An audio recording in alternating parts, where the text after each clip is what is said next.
Hello again everyone, welcome back again to Bitcoin Update.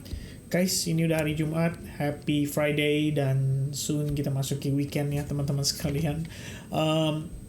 Guys, market currently ongoing correction atau retracement karena tadi sore Trump sempat mention soal tarif ya. Lagi-lagi hubungannya dengan drama tarif teman-teman, tapi kali ini dengan Uni Eropa katanya mau diterapin 50% ya Trump on Euro tarif. Baru banget tadi sore. Ya. Ini sebenarnya sifatnya ancaman ya. Jadi Trump threatens 50% tariffs on EU and 25% penalties on Apple as his trade war intensifies. Jadi katanya buat Apple yang tidak diproduksi di US itu akan kena tarif atau pajak, something like that ya. Ini bakalan lumayan crucial ya buat pengguna Apple, karena terakhir saya dapat info dari teman juga, katanya Apple harganya di Indo udah mulai naik ya. Ya beruntung lah buat saya pengguna Android guys. Jadi nggak terlalu terpengaruh banget. But anyway, di luar dari kondisi itu, memang market sudah terlalu exhausted ya, saya ngelihatnya. Walaupun kita ngelihat ya technically still going up sih ya. It's not look so bad gitu. I mean, kalau kalian bilang ini kayak this is totally bearish, I don't think so ya. Karena actually kita ngelihat ini overall sebenarnya kan terbentuk semacam base ya, konsolidasi gitu. At that moment sebenarnya kita bisa considering apa yang membuat para pembelinya itu start slowing down gitu kan. Jadi kalau kemarin dia FOMO, tiba-tiba kenapa di sini mentok gitu loh. Kenapa nggak ada cukup demand untuk ngedorong harganya langsung tembus lagi sampai di atas $112.000. Ya alasannya sebenarnya kalau buat saya pribadi cukup yakin kalau memang ini udah terlalu butuh retracement lah ibaratnya dari kenaikan yang berlangsung sebelumnya. So anyway, I have a decent profits ya on Bitcoin, masih maintain juga untuk bias yang sama, artinya ada beberapa setup yang actually kelihatan cukup menarik ya, looking for long opportunity. Namun demikian, before kita mendapati itu, saya pikir akan appropriate kalau Bitcoin harus mengalami retracement terlebih dahulu. Jadi saya mau coba untuk nge-breakdown secara sederhana nih teman-teman. Kalau on the daily perspective, kita mendapati Bitcoin itu testing tadi terhadap imbalance. Ya, zona imbalance yang terbentuk pada Bitcoin di sekitaran pergerakan hari Rabu kemarin. Jadi price nge-filled fair value gap di situ, and then start langsung rebound lagi dengan impulsively. Sebenarnya kalau ngelihat kondisi kayak begini, saya bisa bilang kalau I guess marketnya itu relatif hanya perlu rebalancing gitu kan, hanya perlu nyedot sebagian liquidity aja. But somehow at the same time kita juga memang udah masuk extreme greed sih. Artinya akan sangat wajar kalau kita memang harus melihat market having a nice correction dulu. Ya mungkin at this point teman-teman sekalian ya, kalau misalkan Anda ada posisi atau mungkin ada pegangan gitu terhadap beberapa crypto yang kalian mungkin beli dan technically udah lagi dalam keadaan profit gitu, extreme greed always the best timing untuk kalian considering taking profit ya, based on yang udah-udah. Jadi kalau misalkan extreme fear artinya kalian start melakukan transaksi atau start akumulasi, tapi begitu kita ngelihat extreme greed, ini udah merupakan sebuah big warning gitu buat kita bahwa why not ya. I think it will be appropriate untuk kita start taking profit gitu. Mungkin trim down position, kurangin sebagian, take profit parsial, mungkin buang 20%, 30%, ya pokoknya di TP-in gitu kira-kira.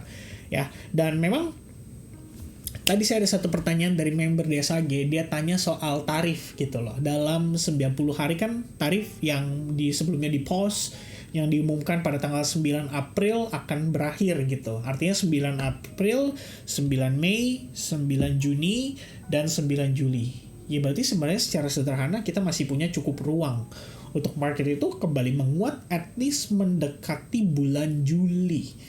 Ya cuman dalam prosesnya saya rasa akan fair atau adil juga kalau Bitcoin itu harus mengalami proses retracement atau koreksi gitu ya. Minimalnya apa? Minimal kalau kita ngelihat dari perspektif time frame daily deh gitu kan. Ini ada beberapa zona fair value gap yang belum diisi sama sekali teman-teman. Artinya di sini mengundang untuk buyers bisa masuk lagi dengan keadaan yang agresif dan itu ada di kisaran range $100.000. Sebenarnya merupakan level psychology, dan itu wajar banget kalau suatu saat kita ke sana gitu.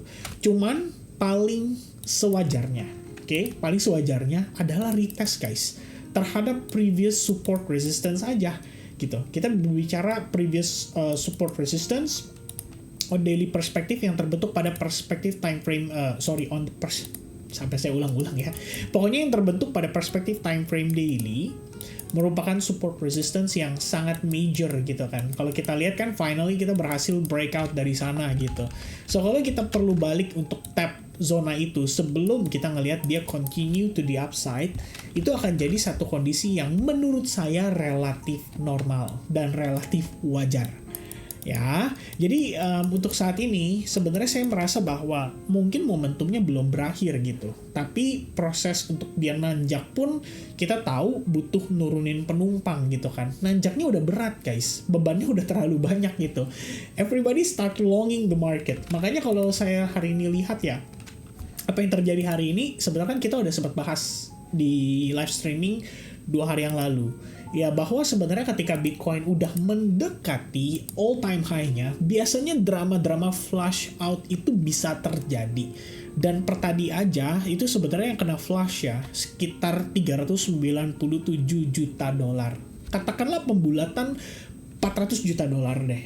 Yang ngelong dibantai kena sweep. And then bubar gitu ya, selesai gitu kan.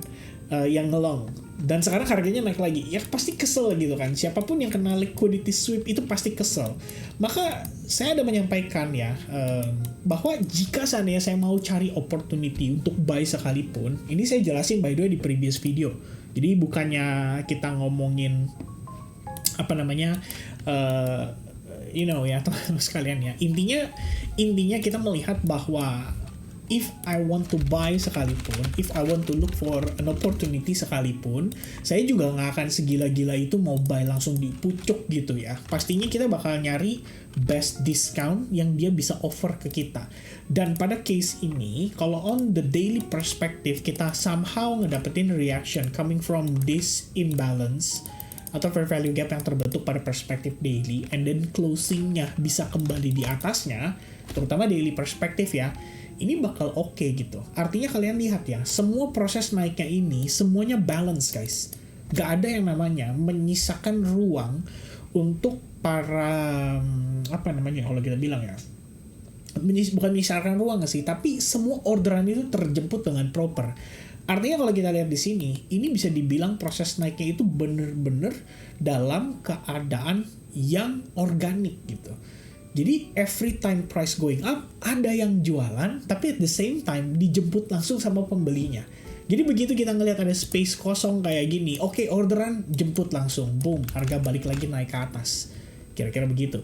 Ya sampai sekarang sih kesimpulan sederhananya, momentumnya cukup kuat. Jadi kita bisa katakan bahwa overall Bitcoin secara technical time frame mungkin hourly atau mungkin time frame lebih kecil menunjukkan struktur yang masih sejalan dengan apa yang digambarkan pada perspektif time frame daily. Jadi kalau kalian lihat nih, proses rebalancing itu menarik banget. Bahkan kalau kalian lihat di sini ada fair value gap terbentuk di perspektif time frame 30 menit aja, itu fair value gapnya diisi guys. Bener-bener diisi. Habis itu langsung react. Vin, tapi kan kalau kata lu tadi kan bukannya emang dia udah overdue untuk correction gitu. Ya memang betul. Artinya kalau saya mau belanja pun, seandainya saya overconfident untuk mengatakan bahwa Bitcoin masih bisa nanjak dan saya tergila-gila bahwa saya hanya pengen beli gitu, saya pastinya akan tunggu diskon gitu. Until marketnya berkata kepada saya, hey man, this is it. You should be careful karena kita udah start nunjukin adanya bearish structure di time frame yang lebih kecil. Artinya lu boleh considering kalau saatnya trim down position, saatnya to not look for long opportunity dulu untuk saat ini, better wait for a better discount. Jadi harga bisa dibawa turun mungkin ke range yang lebih rendah lagi. Dan itu artinya kalau on the daily perspective, yang saya kepikiran tuh cuma $100,000 guys. $100,000 itu masih menyisakan fair value gap diiringi dengan strong support resistance di sini. Jadi ini memang area krusial banget gitu ya. Kalau kita lihat on the daily perspective, ini rejected, and then di sini rejected. Habis itu dia naik gitu. Kalau dia balik turun ya resikonya adalah kita visit ke situ before price came back again to the upside. Kira-kira begitu ya bayangannya teman-teman sekalian. Tapi untuk kita dapatkan informasi itu, kapan dia akan dimulai, saya nggak bisa tahu dengan pasti gitu kan. Adapun misalnya teman-teman ya mau pakai jurus astrologi, jadi time based astrologi gitu kan. Paling gampang lihat nanti Cap Go atau Ceit teman-teman. Kalau kita yang di tradisinya Tionghoa, yang kebetulan sembayang gitu ya, atau Konghucu gitu kan, kita pasti tahu tuh, oh ini hari ini besok Ceit nih ya, saatnya kita vegetarian dulu ya, menghindari makanan-makanan daging gitu kan. Artinya bisa patokannya kayak begitu gitu. Jadi orang bilang new moon, full moon phase, biasanya kan gitu. Atau misalkan yang lainnya teman-teman sekalian, katakanlah korelasi yang lainnya yang kita pakai lagi, misalnya dengan news event. Ini juga make sense gitu kan. Kita bisa pakai misalnya news event. Kalau minggu ini kan nggak ada data yang menarik banget nih, tapi minggu depan ada guys. Ya, untuk US, data minggu depan yang udah pasti akan ditunggu-tunggu oleh para pelaku pasar. Oh, sorry. Saya ketiknya this week, pantesan kok kalau udah keluar semua datanya ya. Next week adalah PCE alias Inflation Report yang sejauh ini dipakai sama Federal Reserve sebagai acuannya. Oke. GDP juga ada, tapi kalau GDP kan kita udah tahu ya dari data yang pertama teman-teman, dan dari PMI-nya juga nanti akan ada revisi aja gitu kan untuk yang di periode di bulan kuartal 1, sorry. Jadi kuartal 1 dia revisi-revisian doang. Nah, cuman yang menarik di tanggal 30, tepatnya itu pada hari Jumat, akan ada rilis data PCE. PCE itu adalah Inflation Report. Nanti teman-teman bisa lihat nih kira-kira secara data gimana gitu kan. Apakah kita akan ngelihat Inflation Report kembali turun? Karena kalau misalkan berdasarkan yang dikeluarkan ya oleh Badan Statistiknya Federal Reserve sendiri di wilayah bagian Cleveland, menunjukkan bahwa angka PCE dan core PCE kemungkinan stagnan, nggak terlalu turun yang signifikan. Core PCE di 2,73%. Sorry, my bad guys ya. PCE, core PCE di angka 2,6%. Artinya core PCE-nya akan steady. Ya, 2,6% jadi 2,6%. Lalu untuk PCE-nya diproyeksikan di angka 2,23%. Kalau 2,23%, itu artinya untuk angka PCE, mana nih PCE, ini core PCE Price Index. Nah, 2,23% itu artinya 2,3 turun ke 2,2%. Mungkin surprise-nya akan ada di sini, tapi kan tergantung ya forecast-nya gimana gitu. Kalau forecast-nya di angka 2,2%, terus angkanya 2,2%, ya nggak ada kejutan gitu. Market biasa aja. Tapi kalau misalkan jadi 2,2% dengan forecast 2,3%, mungkin ada kejutan. Itu bisa dorong market untuk tetap dalam keadaan optimis. Artinya naik lagi. Tapi bom terakhir adalah dikasih data Michigan One Year Inflation yang ternyata datanya misalkan lagi-lagi dikasihnya angkanya naik guys ya. Kalau kita lihat yang sebelum-sebelumnya kan datanya naik nih, 6,5 naik, sekarang naik lagi jadi 7,3%. Kalau sejalan berarti dari University Michigan tetap ngelihatnya kalau inflation masih bisa naik lagi pada akhirnya di 1 tahun mendatang. Jadi dengan demikian itu yang mungkin bisa bikin market ada dorongan untuk dia mengalami koreksi. Ya, that's the concern yang kita lihat teman-teman untuk saat ini. Tapi saya nggak mau terlalu berspekulasi ya. Intinya kita ngelihat Bitcoin lagi ongoing creating all time high, momentumnya masih bagus. Jadi ya just let it flow ya teman-teman. Kita biarkan dia berjalan aja sebagaimana mestinya dengan momentum yang ada saat ini. So buat saya mungkin seperti itu sih kalau saya ngelihatnya teman-teman sekalian. Ya buat trading harian tetaplah kita bisa make money dengan memanfaatkan volatilitas harian. Just yesterday ya kita ada manfaatin Kaito teman-teman sekalian, performance bagus banget ya, dapat 3R and then dia rejected pas banget di area take profit kita, and then hari ini aja saya ada pribadi ada 2 transaksi sebenarnya udah sempat untung di H-bar ya, cuman kan ngejar sesuai dengan target ya, akhirnya dari berharap dapat 3R malah jadi break even gitu. Tapi ini pas kejadiannya dengan momentumnya Trump ya, jadi Trump effect Bitcoin-nya turun, at least kita bisa secure resiko kita. Bahkan yang cut loss juga ada kok teman-teman hari ini. Tapi so far masih ketaker, cut loss-nya bahkan lebih kecil dari 1R. Meanwhile profit yang kita dapat bisa dapat 3,3R dari Kaito. I think it's good enough ya for condition market yang seperti ini.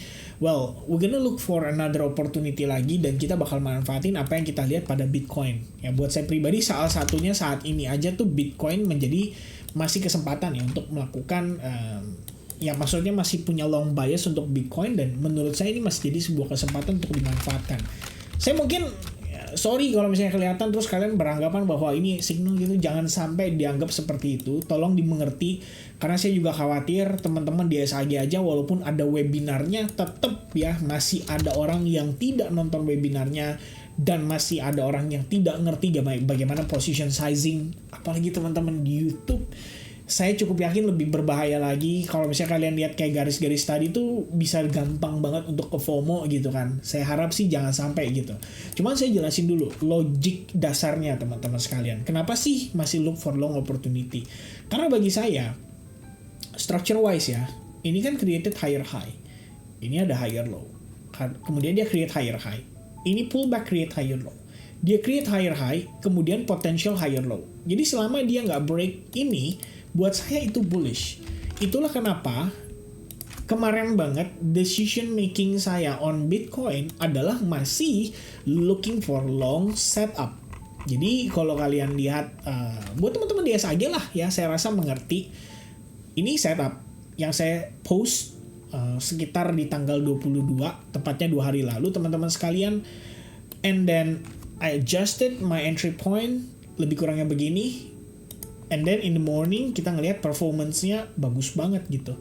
Ya tahu-tahu boom, jam 11 pagi saya cek lagi udah nanjak signifikan, reaction-nya bagus banget. Bisa dibilang nggak ada drawdown. Dan I guess a lot of us ya create profit di situ. Bitcoin ngasih kita sekitar 4.45R ya. Coba saya sambil kasih di sini teman-teman ya. Ini just a proof gitu ya bahwa kita bukannya klaim sembarangan gitu, tapi nggak ada calls yang clear gitu ya. Kalau saya semua kasih lihat clear teman-teman sekalian, before, after, dan thought prosesnya atau cara berpikirnya seperti apa, semua cukup clear. Adjusting my entry point, moving stops to BE, and in the morning kita ngeliat begini ya. So a lot of them kasih fire 100 jempol, it means ya mereka juga I think take the position ya barengan teman-teman, and then stop loss dalam keadaan plus, artinya kita udah secure profit kita, and then price consolidate sampai sekarang. Yap, saya masih belum do anything teman-teman sekalian, masih belum ngelakuin apa-apa. Per saat ini banget kita masih wait and see, apalagi akibat dari si Trump ya. Artinya kan ini kita tahu sentimennya bersifat bisa jadi temporary, bisa jadi dianggap serius sama para pelaku pasar, akhirnya malah jadi sebuah drama baru. Kalau temporary artinya ya soon kita bakal lihat dia nanjak lagi gitu. Tapi before saya decide, kalau saya pengen long gitu ya, atau saya pengen cari setup untuk entry, saya pasti pakai Fibonacci. Misalnya begini gitu kan. Oh, saya pakai Fibonacci, kalau saya nggak dapat level 79%, saya nggak entry. Well, guess what? 75% udah nyampe tadi tuh. Udah kasih kamu good entry point, dan kamu harusnya udah dalam keadaan untung 1,9R. Namun buat saya dan teman-teman di SAG nih terutama, karena kita kaum order block kita bilangnya, I'm gonna use the demand yang terbentuk dari order block, dan probably saya akan pakai range yang ada di bawah ini gitu. Jadi saya tetap prepare ya for the worst, artinya jika seandainya Bitcoin selesai sampai di sini, this is it gitu ya, bahwa struktur bullishnya sudah berakhir, saatnya masuk ke fase koreksi di time frame besar, time frame daily, kita mulai masuk ke dalam fase koreksi atau retracementnya. Maka syarat yang paling krusial adalah dia harus break dari low point ini.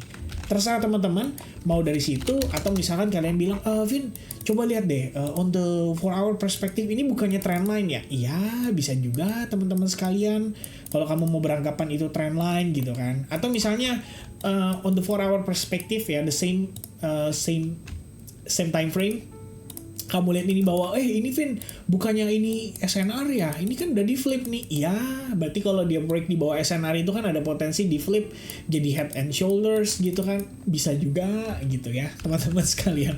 Jadi banyak perspektif yang kalian bisa lihat dari berbagai angle gitu ya. Tapi kalau buat saya pribadi, yang paling sederhana yang saya terapkan selama ini dan so far works di saya, I'm just gonna follow the structure. Itu aja gitu. Jadi selama time frame yang saya pakai, let's say 30 menit, 15 menit buat saya scalp atau buat saya day trading, dan dia masih nunjukin bahwa secara struktur ini masih oke kok. Ya udah, kita follow up dari situ. That's it gitu. So buat saya ini harusnya jadi zona liquidity, dan somehow kita udah dijemput liquidity-nya teman-teman di sini gitu ya. So we have a reaction dari sini. It means kan udah dijemput nih orderannya.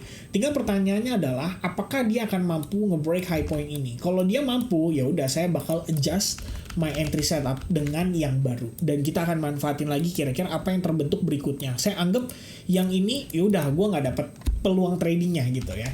Maka saya akan skip ke next opportunity. Ya karena bagi saya, teman-teman tahu ya, follow up YouTube channel saya mungkin yang udah pada lama-lama, udah 2200 video guys. Berarti 2200 video itu setiap hari akan terus presenting a new opportunity yang bisa kita manfaatkan. Mau market sideways, bear market atau bull market, semuanya bisa dimanfaatkan. Itu kalau prinsipnya saya teman-teman. Jadi kalau saya nggak ada urgency, gue harus kaya sekarang gitu ya. Yang penting skill saya, strategi saya ini bisa diimplementasiin secara jangka panjang. Itu goalnya saya kayak gitu. Oke, guys, semoga cukup clear dari apa yang saya jelaskan. Thank you so much by the way buat previous video udah tercapai 1000 likes button. Kita bakal live streaming lagi ya weekend ini, mungkin antara besok atau hari Minggu. I will let you guys know, dan nanti akan saya post update-nya lewat Telegram. So make sure kalian gabung ke Telegram kita juga. It's free by the way, just klik link yang ada di deskripsi dari video ini. Di luar daripada itu, hati-hati takutnya grupnya diduplikat atau diduplicate and then ya kalian tahu ya dijadikan atau disalahgunakan, ntar dibilangnya saya buka titip dana, jasa investasi lah atau apa. Pokoknya hati-hati teman-teman, itu nggak ada dan kita nggak pernah lakuin itu. Oke, so for now that's gonna be the update. God bless to everyone. Semoga kalian ngerti big pictures-nya. Oke, conclusion kali ya. Intinya di short term time frame saya lihat struktur ini masih valid. Selama struktur ini masih valid, saya hanya akan cari long bias. Seandainya struktur ini sudah diinvalidasi dan dia start mengalami reversal, makanya ada bahasanya reversal, artinya struktur di time frame kecil atau tren secara jangka pendek kemungkinan shifting ke bearish. And at that moment, itu artinya kita bisa mempertimbangkan, oke, if I want to look for an entry point, saya bakal cari di zona mana gitu. Makanya saya tadi jelasin di gambaran besar di time frame daily-nya. Dan kalau misalkan saya mau looking for sell short, apa yang akan saya lakukan? Nah itu mungkin udah lain lagi perbincangannya teman-teman sekalian.